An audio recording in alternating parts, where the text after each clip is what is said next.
There's a Midrash Tanchumo in the end of Parshas Kiseitze,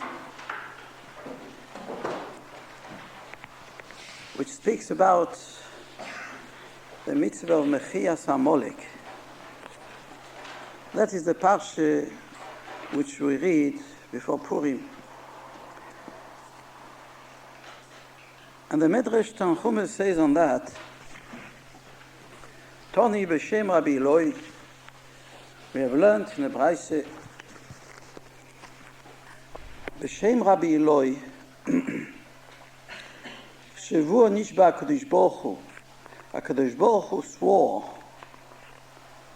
Ve'omar, and he said, Yemini, Yemini, my right hand, Kisi, Kisi, my throne, Im yovohu gerim mikol umos ha'olam, if there come gerim from all the nations of the world, ani mekablom, I shall accept them.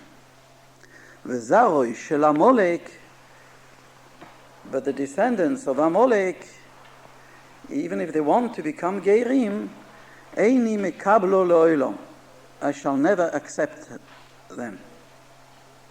I shall never accept him.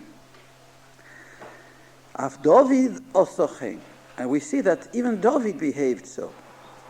Shneimar, because it says about David, Vayomer David el anar, David said to the young boy, the soldier that came from the battle where Shaul was killed, Magidlo, who told him the news that Shaul HaMelech was killed, and David asked that soldier, Ei mize oto, who are you? Vayomer, and the nar, the soldier, answered, Ben ish geir Amoleki onoichi. I am the son of a geir Amoleki.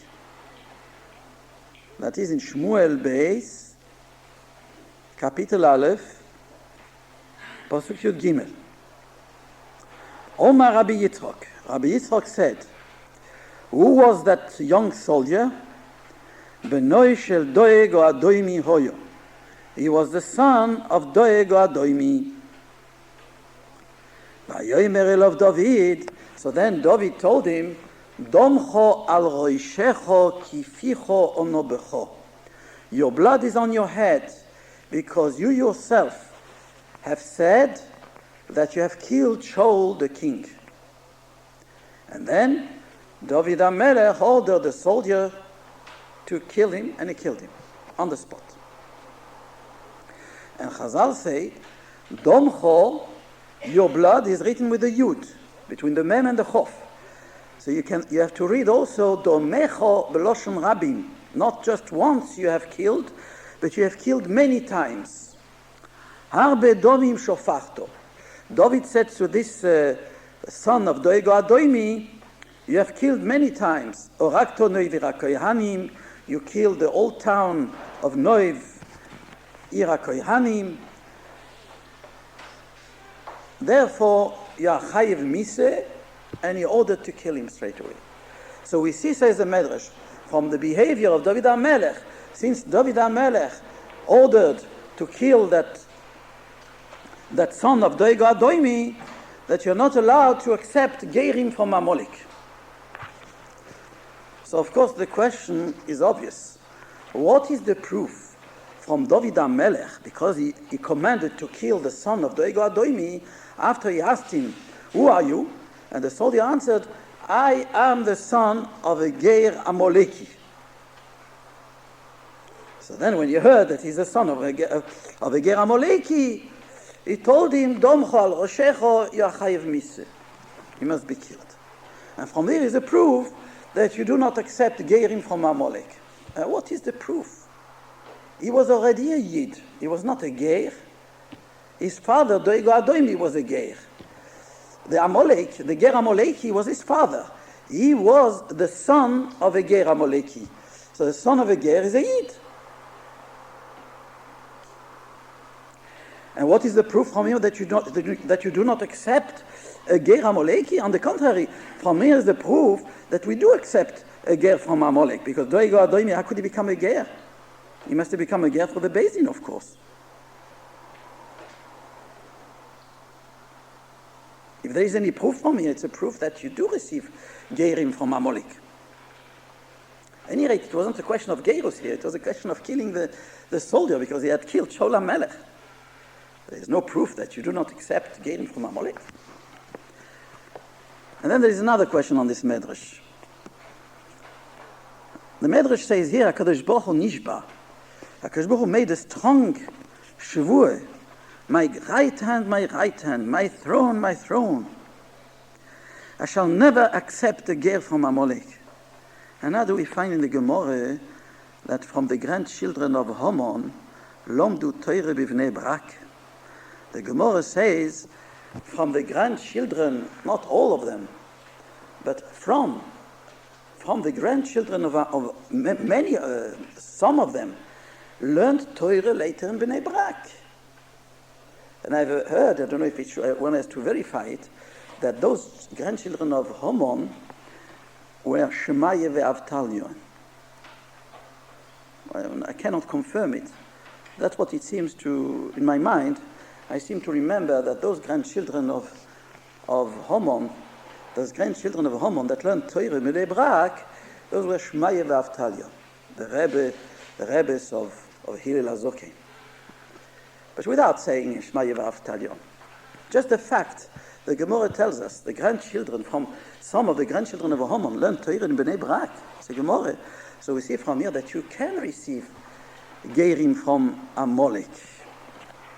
I remember a few years ago, I saw in the Jewish newspaper the photo of a chuppah of a son of a top Nazi general, one of the most important generals in the army of Hitler,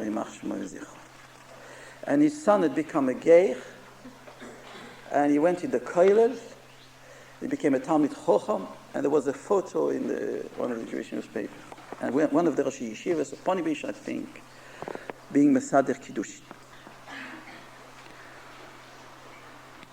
And of course his father was an Amalek. I mean, there's no problem about that. And yet his son will accept him as Geir. And another question, we have read just before in Parshas Kiseitze, Lo sesayev adoimi, do not reject the adoimi, ki yochichohu, because he's your brother. He's even allowed to marry a Bas Yisrael after 3 generations. But at any rate, you are allowed to receive him as a Geir. And what is an Adoimi? Adoimi includes everything. Adoimi means Esav. And if the Torah says, do not reject Esav, ki yochichohu, that means you can accept all the children of Esav as Geirim. Lo sesayev Adoimi. Doego Adoimi, he was an Amaleki, but he's called an Adoimi. So we see we don't make any difference between Adoimi and Amaleki. This Medrash needs explaining. I remember once I heard from Rabbi Waltner. Rabbi Waltner was the co-founder of the Yeshiva Sunderland in Sunderland with Rav Shammai Tzam, Sheikhyu. He asked me a question. He was a Talmid of Rav Dessler. He asked me a question, a very strong question at the time, and I didn't have any answer. And he didn't tell me the answer either. He asked the following question. He said, since there's a mitzvah in the Torah, Timche Zecher Amalek, we must say nothing good can come out of Amalek. Because if one person could be a tzaddik from the Zera Amalek, the Torah wouldn't have given the mitzvah of Timche Zecher Amalek. It's impossible. As we find by Moshe Rabbeinu, when he killed the Egyptian, he says in the Torah, Vayifen koi v'choi. He looked here and there. And Rashi brings a Chazal, he looked here and there. That means he made sure, Beruach HaKodesh, that no tzaddik would come out of his descendants. And after he made sure that no tzaddik would come out of his descendants, then he killed him. Otherwise he wouldn't have killed him. And we find in a different place, HaKadosh Baruch Hu says, Lo zizgor es Moyov, you shouldn't fight Moyov, because of Rusa Moavio, who is going to come out of Moab. HaKadosh Baruch Hu spares Moab, says you have to spare the nation of Moab, although they deserve to be killed. But I tell you, there is going to be Rusa Moavio coming out of Moab, and therefore you must spare them. And the same for Ammon. Now, Ammonis, Rashi brings the Chazal. So we see that it is impossible that the Torah would ask to exterminate the nation of Amalek if something good would come out of them. So he asked me the question, but we find that something good did come out of them, because from the grandchildren of Haman, they learned Torah in Bnei Brak, and they became Gerim. So how do you understand that? So we see that, so how could the Torah give a mitzvah of Timche Zecher Amalek? You have to exterminate Amalek, when we see that in fact something good came out of Amalek. And probably not only one or two, but many more, we don't know.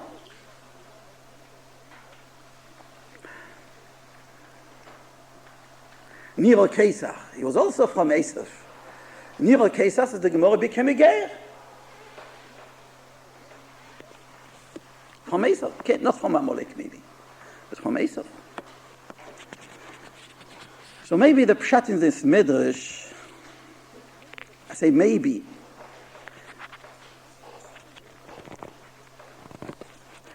there are two things we have to understand. First of all,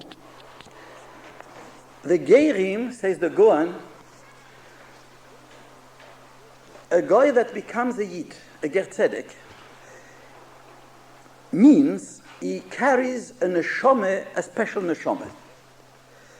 The Goan says there were neshamas at Matan Torah of the Goyim who wanted to receive the Torah. Only they could not, because they were the minority amongst the nations of the world.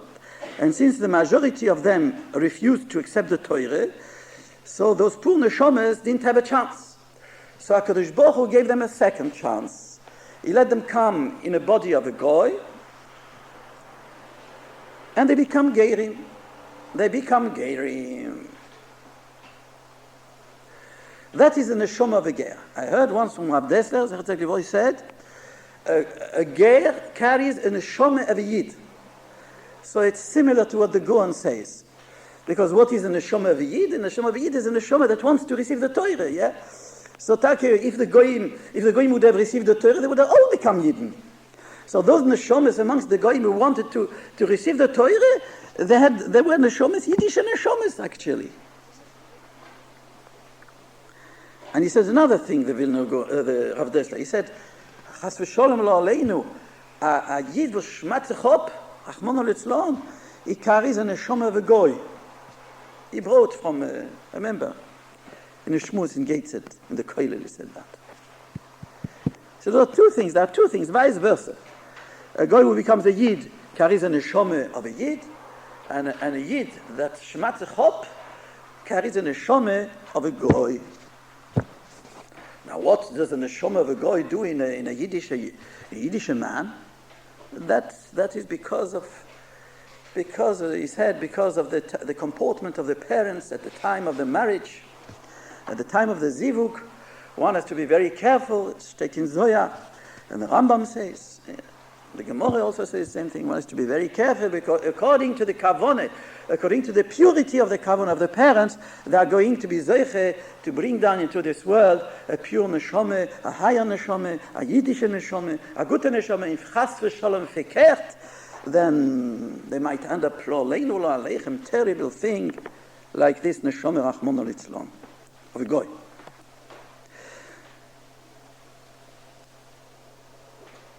That's one thing. And with that, we can understand already something. When the Torah says, Timche Zecher Amalek, the Torah is not aiming at the race. The purpose, a lot of people, those who don't, outside the world, they accuse us to be racist. Why? Because they say, look, Amalek, you say you must exterminate, genocide. You want to annihilate all nation? Shiva umois, lo techai kol neshama. You are racist. Now we're going to tackle this point. it's all absurd, because we'll see from this medrash, the Torah doesn't give any importance to the race, whether a person is black, yellow, whatever. Not even from where he comes, whether he comes from Amalek, from Cush or from Ham, doesn't make any difference. What the Torah counts is the neshama which that person carries along with him. What is a neshama? A neshama, says the Zayis Ranon, and the Nefesh HaChaim also says the same thing. Abchaim Balozhener says a neshama is the mind, how the mind of a person works. What is his philosophy in life? How does he see things? How does he react? How does he solve his problems? A neshama of Amalek, when the Torah says as Zecher Amalek, that means the comportment of Amalek, the behavior of Amalek, the neshama of Amalek, you must eradicate. You must be mevatel, you must exterminate. The behavior, the neshama of Amalek, what Amalek stands for. What is the mind of Amalek? What is the neshama of Amalek? Amalek is the pshat. If someone disturbs me, I kill him. If I want to become rich, I kill the people and take their money. Rotzachto v'gam yorashto, like the Germans. Rotzachto v'gam yorashto. You kill and also you take the money. That's what Yitzchak Avinu said to Esav, al charbecho sichye. That success in life is by force, by strength of the arm. That's how you are successful. Someone disturbs you, someone is competition with you, you get rid of him, fertig. Or you machnia him, you overpower him, you make him a slave to you. Ruling by force, that is what Amalek stands for. And this is against mamish, against the neshama of the Torah. That goes directly against that philosophy of life, of Amalek as no existence in the world, which has to be perfect. In the world of perfection, the world cannot come back to the Madrega of Gan Eden until this ideology disappears. When this ideology goes bankrupt, then we can expect Moshiach, then we can expect to have peace in this world, and everybody will be happy. That's what the Torah is after. When the Torah says, Timche Zecher Amalek. And now it's very good, now this medrash. It's wonderful. From this medrash is a proof to that idea which we are saying now. It's a big chidush, that Mechias Amalek means to annihilate the ideology of Amalek, this philosophy of Amalek.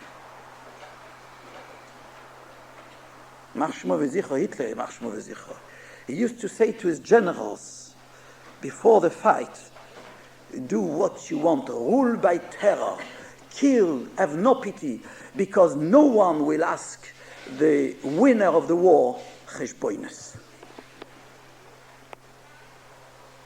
That's Amalek. La loi du plus fort est toujours la meilleure. The law of the stronger is always the best. So it's the moshel of the lion and the lamb, moshel hachayis. That's Amalek. Therefore, now we understand. HaKadosh Baruch Hu said, Yemini, Yemini, he made an oath. That from all the nations of the world I receive gerim. From Amalek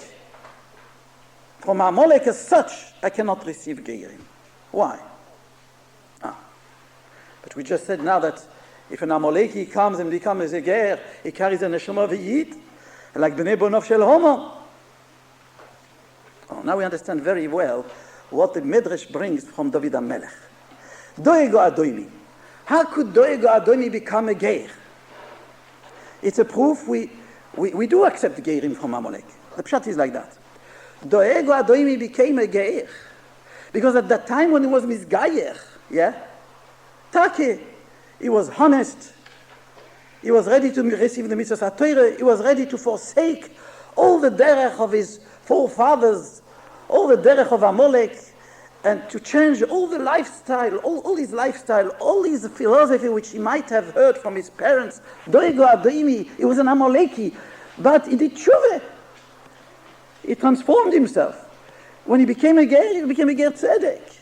And we find in Chazal that Doigo Adoimi became a tremendous Talmid Chacham, a gewaltige Talmid Chacham, a masmid, first class masmid, a goin, a tzaddik, a kodesh. That's what it says in the Sfarim about Doigo Adoimi. One thing he did not, either he did not want, I don't know why, he did not try to eradicate from his nefesh the midah of gaive. He was a tremendous bal gaive, tremendously jealous of David. Doigo Adoimi. That is the one that spoke Lashon Hare about the Koyanim of Noiv. He reported them to Shaul. And Shaul HaMelech said, since you are the reporter, you go and massacre them. And he went and massacred the town of Noiv Koyanim. So David HaMelech, when that soldier came with the crown and with the bracelet of Shaul, and he said, I'm bringing to you the jewels of the king, he's dead. And he asked him, and how did he die? He said, well, he asked me to kill him, to finish him off. And I killed him, because he was in agony. He had fallen on his sword. So he said, who are you? And he said, I'm a son of a ger Amaleki. So David HaMelech said, Domcho beroishecho, domecho ksiv. 2 bloods, twice you are guilty of crime. That behavior of yours, that shows you carry with you an neshama of Amalek. So all the Yiddishkeit, all the gerus of your father, and your own Yiddishkeit is nicht kein Yiddishkeit. That means all along it shows you have carried along a neshama of an Amaleki. So you are an Amaleki, and you are chayav misa not just because you are a rotzeach, because if, as the Ralbag asked the question there, if he wants to kill him because he's a rotzeach, he should bring witnesses. He should, David HaMelech should have judged him in front of the Sanhedrin. How can he kill him like that? Just because of his own report? And you know very well that the Dayonim cannot accept a confession of someone. I have killed someone. Then will say, oh, you have killed someone, we're going to kill you. No, it doesn't exist in the Torah. One cannot accept a confession to kill that person. How is it then that David HaMelech killed him on the spot? So the Ralbag gives an answer, Horace Shaw. It was a special situation. He wanted to show an example. One should not kill the king. Okay. But according to what we are explaining now in the Medrash, it's wonderful. David HaMelech killed him because he's the Amaleki. David HaMelech killed him because now he carries in the neshama of an Amaleki. So as long as an Amaleki carries in the neshama of an Amaleki, and what will tell me that this person carries in the neshama of an Amaleki? The way his mind works. Because the Nefesh HaChaim says, the neshama is the mind, the neshama is the machshove. The way you think, the way you behave, that shows what kind of a neshama you have. That's all. What is a neshama Yisere? Shabbos, we have a neshama Yisere. What is it? We think it's like an angel with wings, which comes on us on Shabbos. No. Neshama Yisere means, with the Kedusha Shabbos, we behave differently. We think differently. We have an added proportion of thought. That is what Neshama Yisere. When we say that a person that becomes angry loses his temper, he loses his neshama, steht in Zohar. Toiref nafshei be'apo. What does it mean he loses his neshama? His neshama goes away. It becomes like a corpse, a dead corpse. And the Ruach HaTumeh, the spirit of Tumeh, falls on him. That's what it does when a person loses his temper. Steht in Zohar. It's a posuk, Toiref nafshei be'apo. He tears his neshama in his anger. What does it mean that? That means he has lost his das. He has lost the Yiddish way of thought. That's what it means. You are tearing the neshama when you lose your temper. You have lost your mind. You are losing the way you ought to look at things. You are shkofe. So now it's very good. In the beginning, Of course he was thinking like a Yid. When the Beis Din wanted to receive him as a ger, they knew he was an Amaleki. But they asked him all the questions. Why do you want to become a Yid? You know that the Yiddish people are persecuted and so on, like we do with every Gerim. And he passed the test. And we see later on, he was like a Talmid Chocham and he was a tzaddik. But when it came to that point of Noivira Koyanim, then he failed the test. And by failing the test, that it showed the true colors. It showed his true colors. It was all playing an act. It was a glitter. It was all a glitter. A person can go very far in glitter, you know. Achitophel, there is a medrash that says, Achitophel, even as he sits in Gehenna, he can bluff his way around. So medrash, I think I told you, that when the tzaddikim go through Gehenna, they see a große tzaddik was sits in Gehenna, a große tzaddik that sits in Gehenna. So all the tzaddikim that go through Gehenna, they say, Goy, why is mir? If such a tzaddik sits in Gehenna, and me, alachas kamo vekamo, surely I have no hope to go through that Gehenna and reach Olam Habo. But HaKadosh Baruch Hu tells them, no, calm down. I'll tell you who that große tzaddik is. This is Achitophel. And then they calm down. So Medrash Yalkut Shimoni on Tehillim. So the question now, Achitophel in Gehenna can bluff. You can mistake him for a tzaddik. But what does he do in Gehenna? How can he do such a thing? It's Olam HaEmes.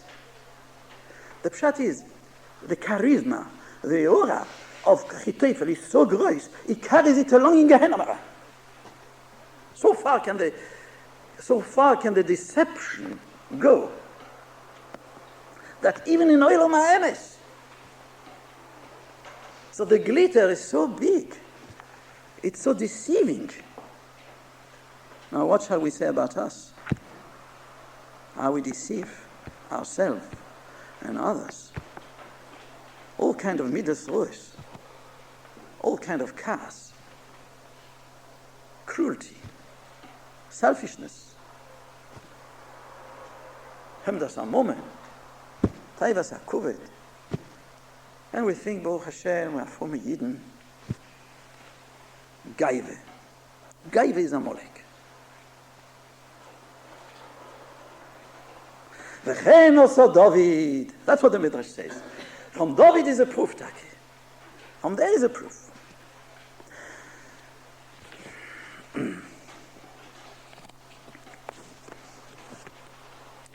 We are now a few days just before the Slichas. There is a Gemara in Maseches Rosh Hashanah. When the time comes to blow the shofar, we blow it twice. The first time the Satan hears the shofar blowing, he gets scared.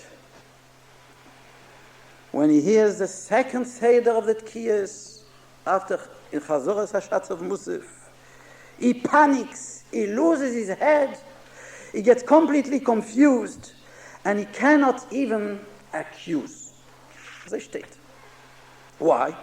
Says the Tosfos, because the first time he hears the shofar, he says, oh, Mashiach kommt. Because it says about Mashiach, Yitoka v'yobayoymahu, Yitoka b'shofar godol. On that day when Mashiach will come, the Geula will come, Yitoka b'shofar godol.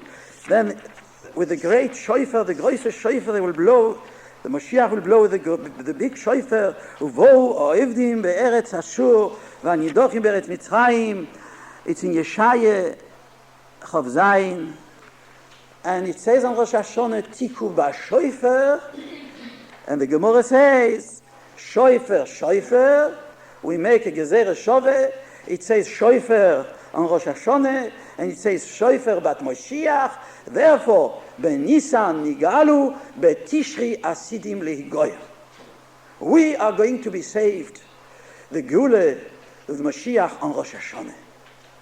Because shofar, the Yetzer Hara, the Satan knows that, so that's his end. Because when Mashiach comes, bila amoves lo netzach, the angel of death will disappear. So then he's out of his job, and he's seized with a terrific fear. That's the end of him. So here there is a question to be asked.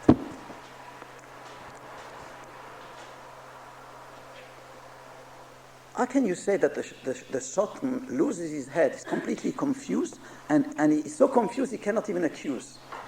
But leider, we know from the last year here, Shnas, this year, Tichle shono v'kile loseyo, tochel shono v'choseyo, as we always say in the piyut of the Sephardim, at the entrance of Ma'ariv of Rosh Hashanah, the first night of Yom Tov of Rosh Hashanah, there's a piyut sung in the Sephardic shul, beautiful piyut.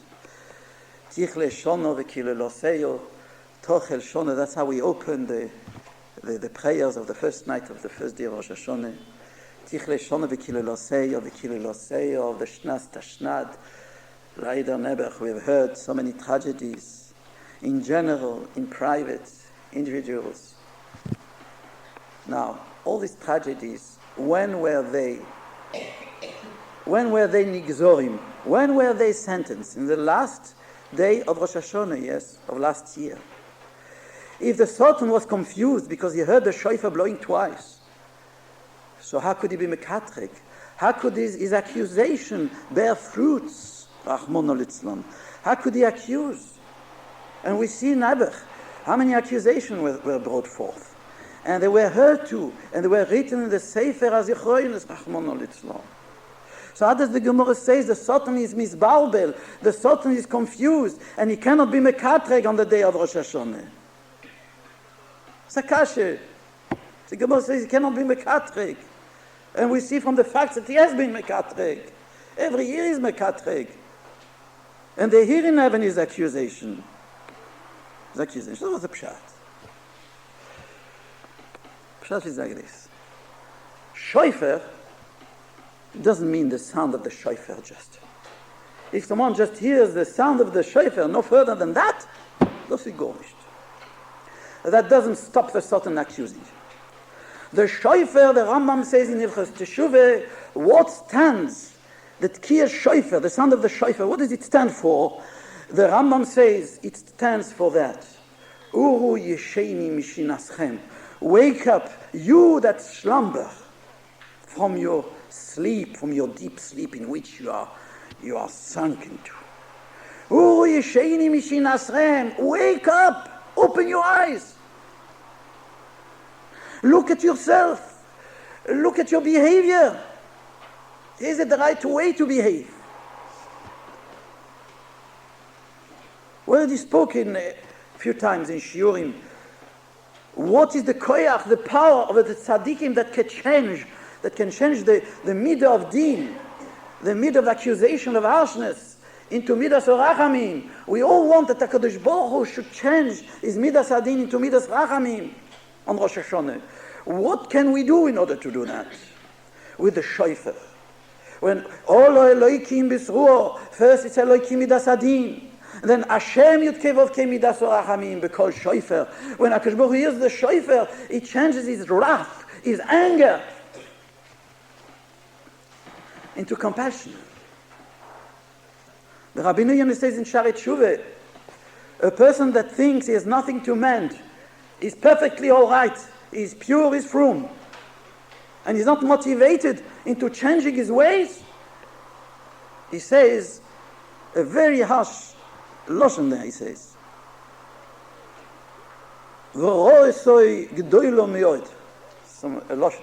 his evil is very great. Why is it very great, the evil of someone who thinks he's all right, he's frum, he doesn't need to do tshuva, he doesn't need to change, he's quite all right as he is? Why is it so rough miyoid? Why is the evil so great, Rabbeinu Yonah? Because it's gaive. It's gaive, it's falsehood, it's sheker. It's a miut emunah. There is no end to the evil of what we can discover in that behavior of a person that says, I'm okay, I'm fine, I don't have to change. I don't have to change my lifestyle. I don't have to criticize myself. That's what the shofar stands for. It's not just the blowing of the shofar.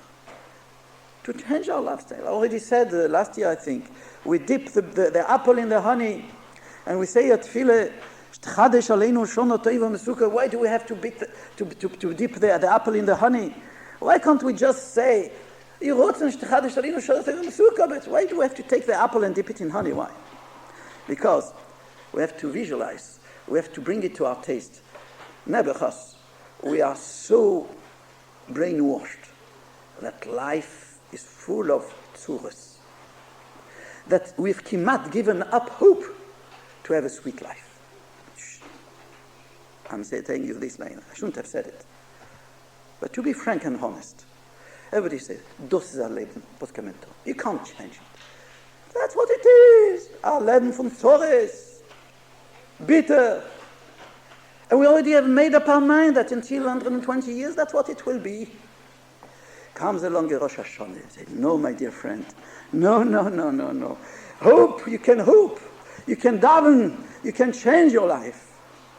Taste the honey. Taste it the night of Rosh Hashanah. You see how sweet it is. There isn't a hint of bitterness in it. Your life can become as sweet as honey. What you are saying, I have to put up with life. That's what life is all about. C'est la vie. Thus that is wrong. You have been miyuish, you're miyuish because of your experience in life. No, every Rosh Hashanah we have to hope again and again. But when can we change our life? When can we make it as sweet as honey? That is when we change ourselves. When we become from bitter to sweet. Many times we behave bitter with other people around us. We know that. We are nasty sometimes. We say not bad words, but words that hurt. Onas devorim without even realizing. Now, if we change our behavior, if we open our eyes on ourselves and we say, look, I'm not a very nice person to live with. I could become much better. I could become much sweeter. I could make life more pleasant for those people around me. I will be the apple in honey for people to taste my sweetness. If you become sweet, then you can expect all kinds of sweetness. Kol hamrachem al habriyos merachmim lo min hashamayim. We know from Rachel Imenu, she had pity on her sister, although she was right and her sister was wrong.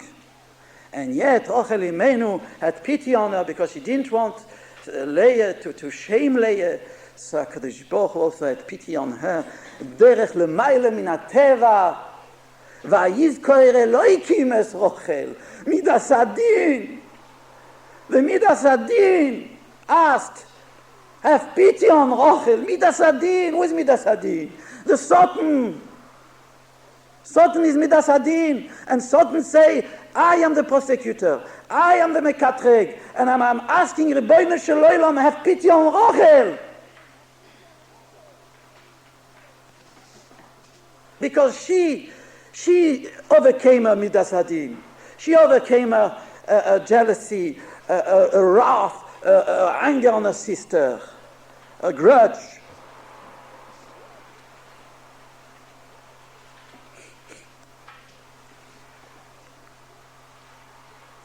Such an atzloche that the prosecutor, the mekatreg, becomes a sanegor.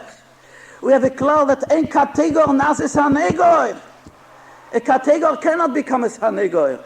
But here, the Elokim, with the kategor, the din, became a sanegor. Then we can expect all kinds of goodness. Then the Satan, not only the Satan will lose his tongue, but he will look, on the contrary, he'll say, please, Rabbeinu Shalom, make that person better. Give him a good yor. Give him all kind of glik, atzloche, broche, everything, nachas. Everything is for you to be asked. On Rosh Hashanah, Sarah was nifkedo. On Rosh Hashanah, Yosef Yitzhak Beis Asurim. Rosh Hashanah is a time of Geula. Rosh Hashanah is a time which we can hope for all the best. But with one condition. We have to be our best. We have to change. We are in Golus, under the Memshole of the Samech Mem. This Golus is the longest Golus, the Golus that precedes the Bias Moshiach. That is Golus Edom. Who is Moishel on this Golus? Sarah Shel Esov. Who is Sarah Shel Esov? Yetzer Hora, the Satan. Samech Mem.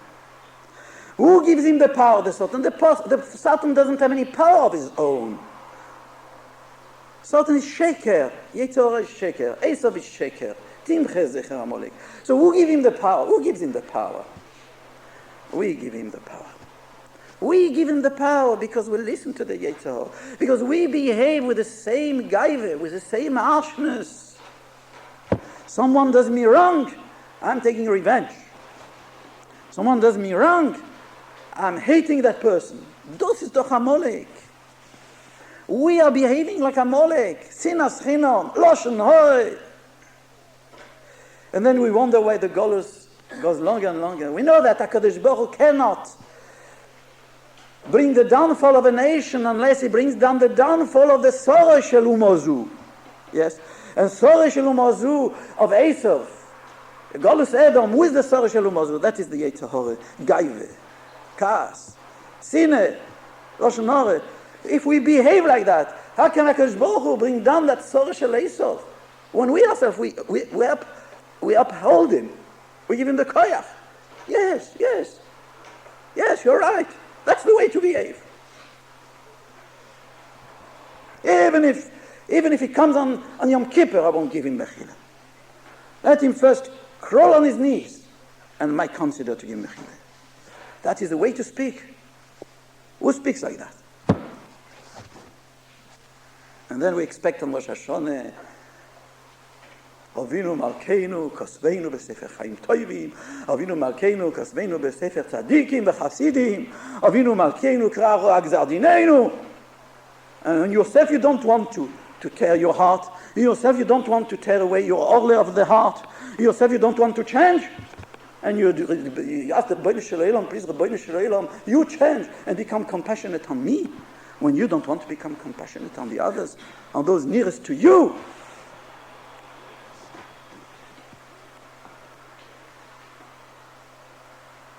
That's why on Rosh Hashanah is Man Geula. Benissen Igalu betishri Yasidim Ligoel. Shoifer Godel. The Satan is misbalbel. But he's not going to be misbalbel unless we do the right job to make him a voda. We do the right job so that he should not be mekatreg. He should have nothing to be mekatreg on us. Like the Satan could not be mekatreg on Rachel Imenu. And then we'll be zeiche, take, to a happy, a zise, a good to yours.